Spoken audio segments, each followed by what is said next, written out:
Salam olsun öz əslini, öz kökünü dananlara, ulu türküm, milliyyətim, dilim deyə sananlara, 100 illərdir əsarətdə qala varanlara, əsənliklər Qafqazlardan Altaylara.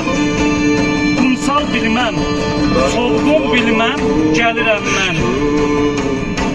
Bolqarlardan selə dönüb şırım enirəm mən. Yeniseydən bəy gölünə, Cirdimandan Xan Araza, Dəli Kürə, əsənliklər Qafqazlardan Altaylara. Ana vətən Azərbaycan qürur yerim, Anadolu, Karadeniz, Yunan yerim, Asya, Altay, Türkistana, Səmərqəndə, əsənliklər Qafqazlardan Altaylara.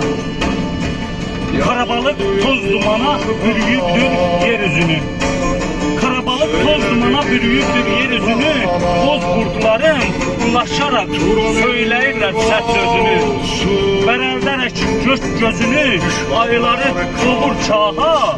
Əsənliklər Qafqazlardan Altaylara, əsənliklər Altaylardan Qafqazlara.